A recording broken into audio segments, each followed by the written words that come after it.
Thank you, everybody, for coming. My name is Mike McAllister. I'm the Vice President, Investor Relations for Sierra Metals.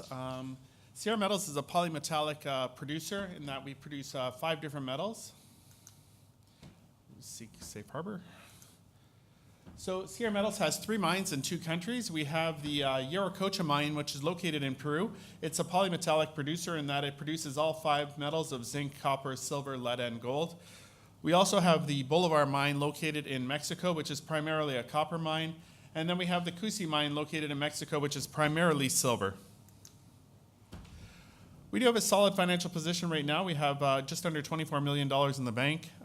We also have recently signed a $100 million credit facility with Banco Credito del Peru, which provides us for ample liquidity for the expansions that we're going through at all of our mines, and leaves a lot of, we're paying mostly for that through our cash flow, but we do have a lot of extra liquidity with the facility that's been put in place.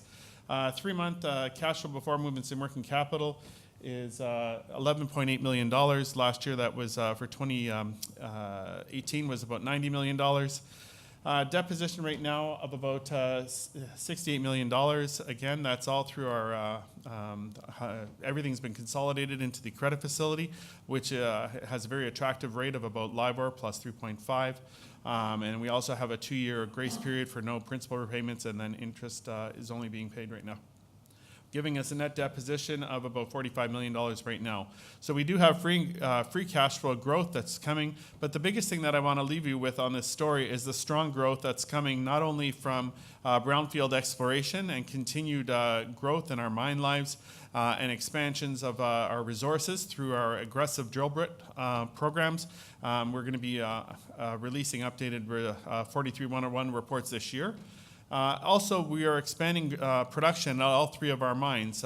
This year, both mines in Mexico are going through growth programs, and our Yanacocha mine will see growth occurring early next year, and I'll talk about that coming up on the next slides. So looking at our capital structure, we have 163 million shares outstanding, 165 million fully diluted. We are listed on the Toronto Stock Exchange as well as the New York Stock Exchange American, and are considering a London Standard listing, working through that right now. We do have some major shareholders. We have Arias Resource Capital, which is a private equity fund out of New York. They own 52% in 2 funds.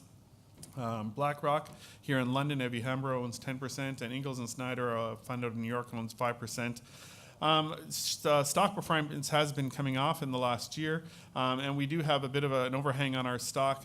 With Arias has the first fund, 30% is closed, and there is some noise in the market as to what he's going to be doing with that. So that has created a bit of an overhang in the last little bit.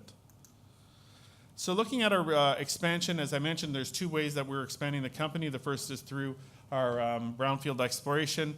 The last time we did our 43-101s was in 2017, and we saw significant increases at Yanacocha, 134% to our reserves, at Bolivar, 83%, and at Cusi, we saw 130% increase to the resources. We've done quite a bit of drilling since then, about 143,000 meters, and we're going to be updating the 43-101s again this year at the end of the second quarter at our Yanacocha mine, and in the fourth quarter we're going to be updating our 43-101s for both mines in Mexico. Also, as I mentioned, we're expanding the throughput at the mines. If you look at back in 2018, we were producing about 6,800 tons per day total between all 3 mines. This year, that's increasing as we increase our throughput at Bolivar up to 4,000 tons per day. That is ramping up in the first quarter. We'll hit our new run rate in the second quarter of this year, and we'll be running for that rate at the second quarter or the second half of the year. At Cusi, we'll hit the 1,200 mark this quarter, and we'll also go immediately into an expansion to 2,400 tons per day. That construction will take place in the second half of this year, and we'll be at that 2,400 ton per day level next year, as well as we'll be ramping up our Bolivar mine to 5,000 tons per day next year, and we'll expand our Cusi mine to 3,600 tons per day, our Yanacocha mine to 3,600 tons per day. And then finally, in 2021, we see a large ramp up at our Yanacocha mine. So the growth continues to come across all 3 of our mines, and we're paying for this growth through our cash flow and with any overruns through the credit facility. We have done some work on the economics on these expansions, and if you look at them, for example, if we're looking at Yaracocha, we're expanding our throughput there by 66%. If we look at an after-tax net present value using an 8% discount of $393 million with a 486% return on investment. At Bolivar, $214 million NPV still after tax using an 8% discount with a 550% return, and that's for a 67% expansion. And at our Cusi mine, we're expanding our throughput there by 315%, and we're looking at a $92 million NPV. And with that one, it was coming from negative cash flow as it was still in development, so we're looking at an internal rate of return of 75%. On a net present value per share basis, we're looking at about $4.27 per share US, and currently we're trading just over about $1.40 to $1.50 US. So we do think we're undervalued given the throughput and the expansions that we're seeing and the significant cash flow that will come as a result of that. You can see here just a summary of the mines, and you can see where our revenue mix is coming up there on the top right. Last year, we saw 37% of our revenue for copper, 34% from zinc, 15% from silver, 11% from lead, and 3% from gold. As we ramp up our production at Bolivar, which is our copper mine, and Cusi, our silver mine, we're seeing growth in that revenue. Not that we're producing any less of the other metals, we're just increasing our production of silver and copper through the 2 expansions in Mexico, so you can see what the forecasted revenue mix is for this year.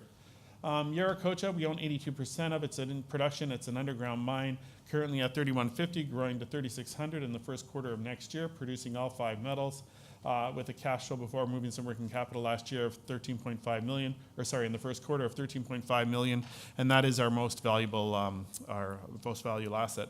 Bolivar is an underground mine as well. We own 100% of this. It's at 3,600, growing to 4,000 in the fourth quarter by the fourth quarter this year. And then we have our Cusi mine, which is still in ramping up, somewhat production development. It's an underground mine. We were at 650 tons last year. We'll be at 1,200 in this quarter, in the second quarter, and we'll be at 2,400 in Q1 of next year. Just a quick look at our balance sheet.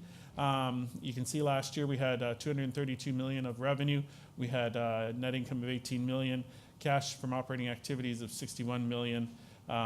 Giving us free cash flow of $12.5 million for the year. This year in the first quarter, we're well on our way, $49 million of revenue, and we have CapEx spent so far this year of $11 million. We actually have a very large year forecasted for CapEx this year. We're about $83 million scheduled. We'll probably, or up to $83 million. As we expand out the 2 mines in Mexico, going forward, we expect that cost to come back down for the CapEx to about $45 to $50 million as we complete the expansions at our properties. Looking at our guidance, because those are the 3 top metals, zinc is primarily what comes out of Yaracocha, copper from Bolivar, silver from Cusi. We list the 3 different equivalents here. If you look at copper, for example, we produced 21 million pounds in the first quarter. Last year we did about 90 million pounds of copper, and we're expecting to do between 100 and 119 million pounds of copper equivalent across the company for the year. First quarter, we had a lot of costs that were front-end loaded for the expansions. So we see a little bit higher costs, but those costs will come down as we reach the increased throughput levels in the second quarter of this year, and as we operate at those increased levels for the second half of the year. And a lot of our CapEx is front-end spent on those mines. So things are going well. We should see costs coming down in the latter part of the year and next year further yet. I would, just in the view of time, I'm not going to go into all the projects, so if you want to know any more, please come by our booth. But why invest in Sierra Metals? We have a diversified asset base. We have 3 mines in 2 countries. We have a strong growth story. We're expanding all 3 of our mines between this year and next year.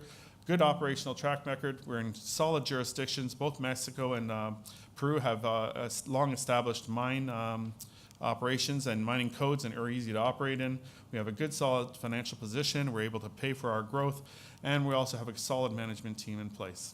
Thank you very much.